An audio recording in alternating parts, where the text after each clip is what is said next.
ಓಂ ತತ್ವ ಸಮನ್ವಯಾತ್ ಓಂ.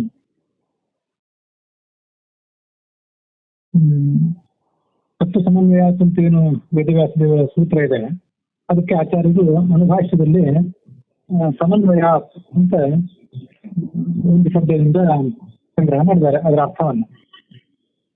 ಸಮನ್ವಯ ಅಂದ್ರೆ ಏನು? ಸಂಬಂಧ. ವೇದದ ವಾಕ್ಯಗಳು, ಪದಗಳು ಮತ್ತೆ ಅರ್ಥದ ನಡುವೆ ಇರುವಂತ ಸಂಬಂಧ. ಈ ಸಂಬಂಧವನ್ನು ಅದು ಸಮನ್ವಯ ಎಂಬ ಶಬ್ದದಿಂದ ತಿಳ್ಕೋಬಹುದು, ಅಥವಾ ಉಪಕ್ರಮಾದಿ ಲಿಂಗಗಳನ್ನೇ ಸಮನ್ವಯ ಎಂಬ ಶಬ್ದದಿಂದಲೂ ಕೂಡ ಹೇಳ್ಬಹುದು. ಯಾಕಂದ್ರೆ ಉಪಕ್ರಮಾದಿ ಲಿಂಗಗಳಿಂದಲೇ ಸರಿಯಾದಂತಹ ತಾತ್ಪರ್ಯ ಸಿದ್ಧ ಆಗೋದು.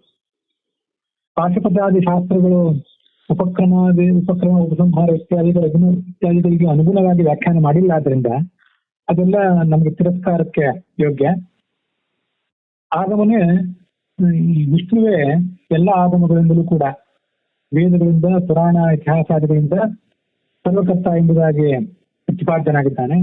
ಅದಕ್ಕೆ ಯಾವುದೇ ಬಾಧೆ ಇಲ್ಲ ಅನ್ನೋದನ್ನೇ ಹೇಳಿದರು. ಮುಂದೆ ಉಪಕ್ರಮಾದ ಎಷ್ಟು ಅಂತ ಹೇಳ್ತಾ ಇದ್ದಾರೆ.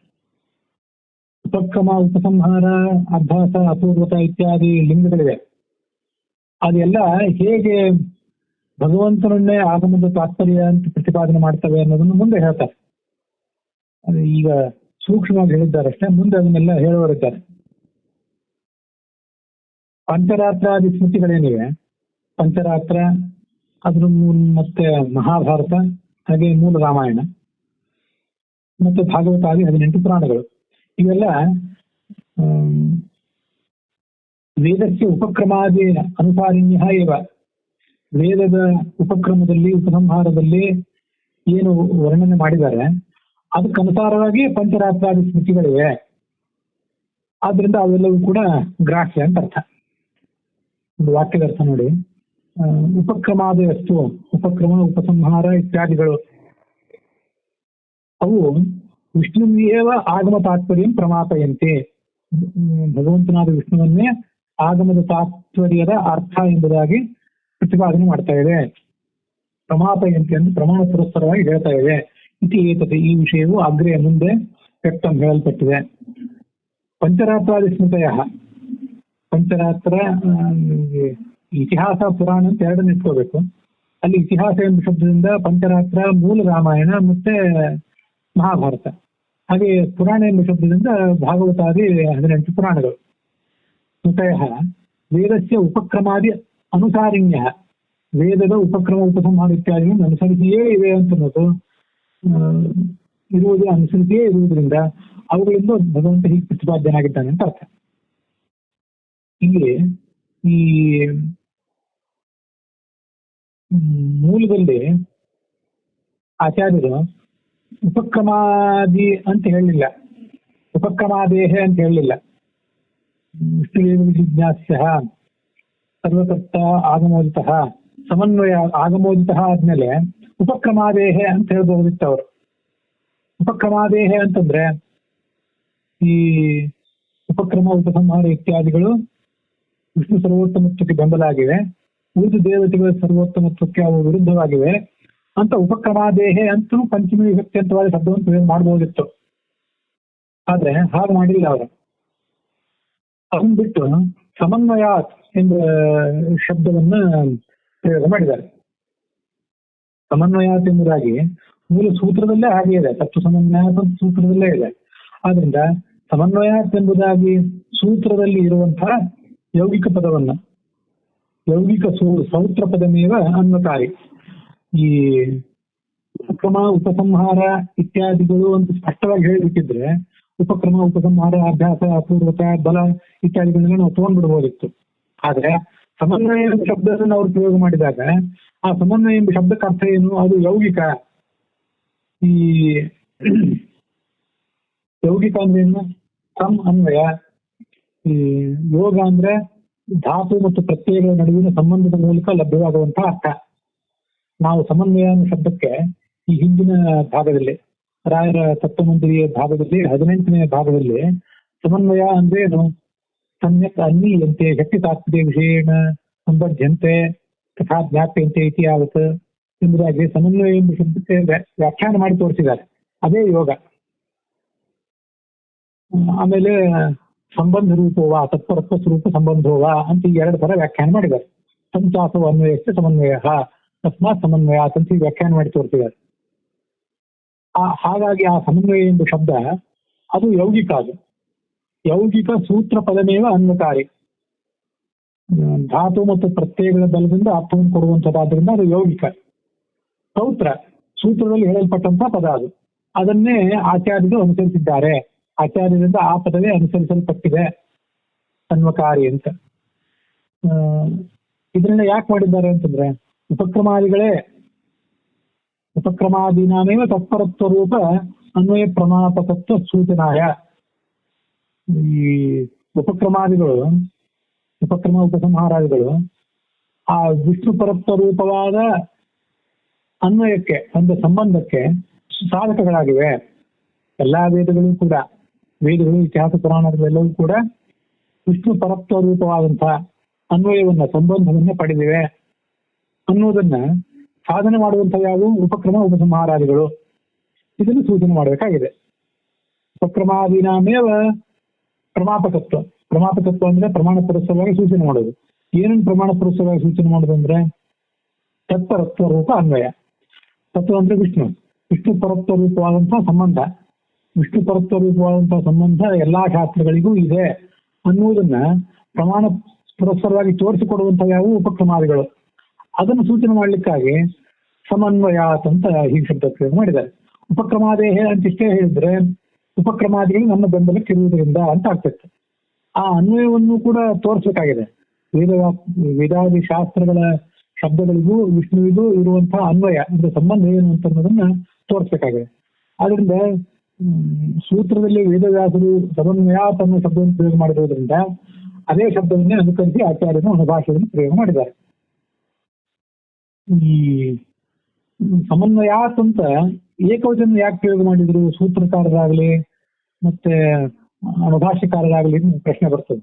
ಯಾಕೆಂದ್ರೆ ಉಪಕ್ರಮ ಉಪಸಂಹಾರ ಅಭ್ಯಾಸ ಅಪೂರ್ವತ ಬಲಂ ಅಂತ ಹೀಗೆಲ್ಲ ಅನೇಕ ಆಧಾರಗಳಿವೆ. ಅದಕ್ಕೆ ವೇದಗಳ ತಾತ್ಪರ್ಯ ಶಾಸ್ತ್ರದ ತಾತ್ಪರ್ಯ ಏನು ತೀರ್ಮಾನ ಮಾಡ್ಲಿಕ್ಕೆ 4 ಆಧಾರಗಳಿವೆ.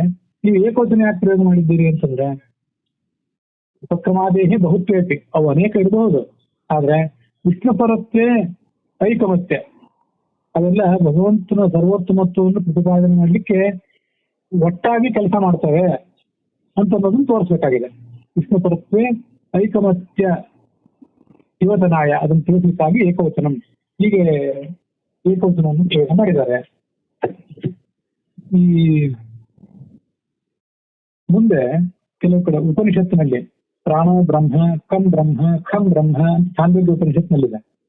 ಮುಂದೆ ಪಯಾಮಿ ಅಗ್ನಿಂ ಪ್ರಥಮಂ ಸ್ವಸ್ಥಯೇ ಅಂತ ಇದು ಸಾವಿತ್ರ ಸೂಕ್ತ. ಅದು ಬ್ರಹ್ಮಸೂತ್ರ ಭಾಷ್ಯದಲ್ಲಿ ಬಂದಿರಬೇಕು, ಆಚಾರ್ಯರು ಉದ್ಧರಿಸಿದ್ದಿರ್ಬೇಕು. ಅದೆಲ್ಲಿ ನಂಗೆ ನೆನಪಿಲ್ಲ. ಪ್ರಾಣೋ ಬ್ರಹ್ಮ ಕಂ ಬ್ರಹ್ಮ ಖಂ ಬ್ರಹ್ಮ ಅನ್ನೋದು ಮಾತ್ರ ಛಾಂದೋಗ್ಯ ಉಪನಿಷತ್ತು. ಅಲ್ಲಿ ಈ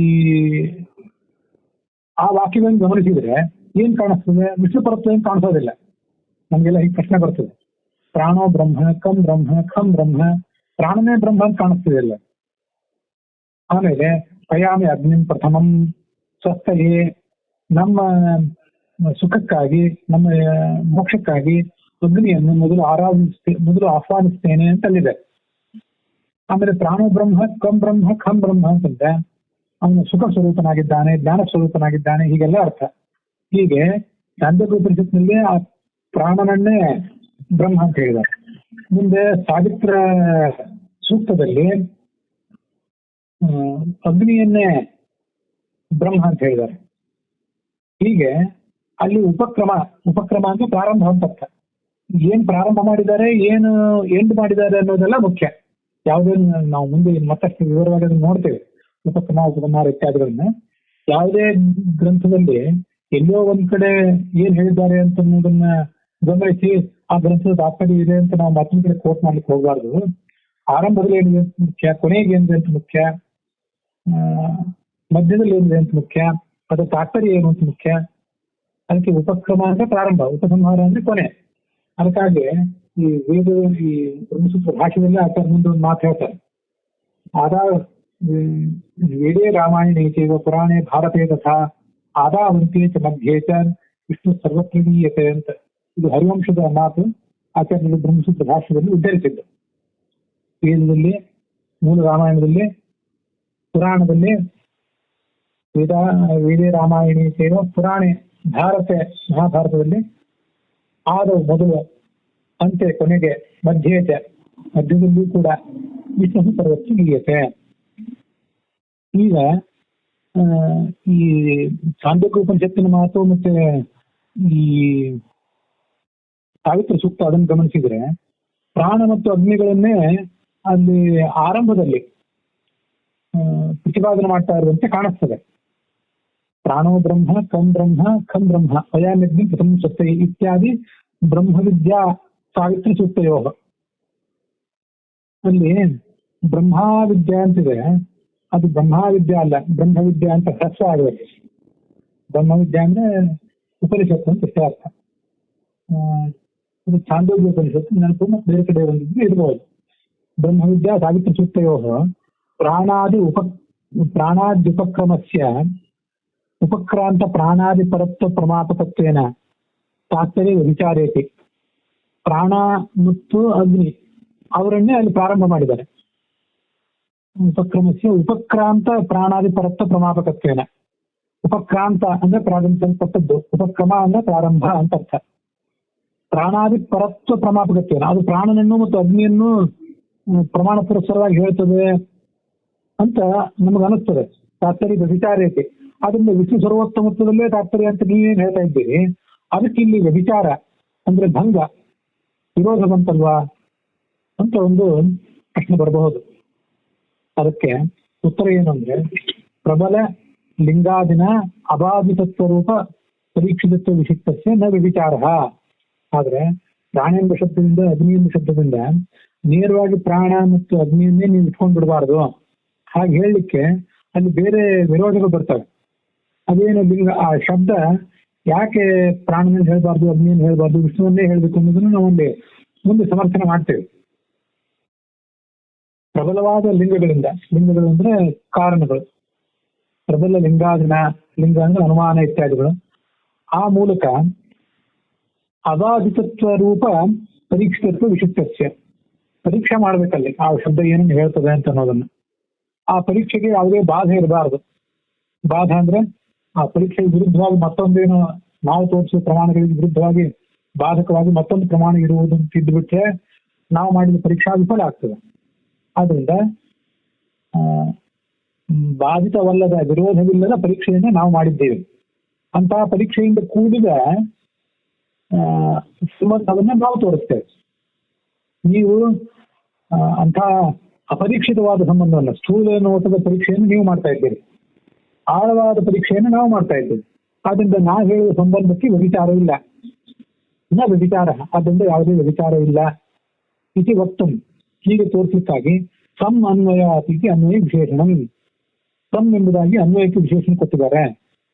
ಅನ್ವಯ ಅಂದ್ರೆ ಸಂಬಂಧ, ವೇದವಾಕ್ಯಗಳಿಗೂ ಮತ್ತು ಅರ್ಥಗಳಿಗೂ ಸಂಬಂಧ ಇರಬೇಕು. ಅದನ್ನು ತೋರಿಸುವಂತ ಉಪಕ್ರಮಾದಿ ಇರಬೇಕು. ಉಪಕ್ರಮಾದಿ ಎಲ್ಲವನ್ನೂ ಬಳಕೆ ಮಾಡ್ಕೋಬೇಕು. ಯಾವುದೋ ಒಂದನ್ನು ಉಪಕ್ರಮ ಒಂದನ್ನೇ ಬಳಕೆ ಮಾಡಿಕೊಂಡು ಉಪಸಂಹಾರಾದಿಗಳನ್ನೇ ನೆಗ್ಲೆಕ್ಟ್ ಮಾಡಬಾರ್ದು.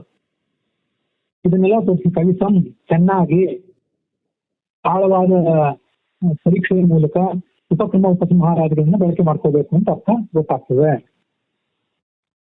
ನೋಡಿ ಶಬ್ದ.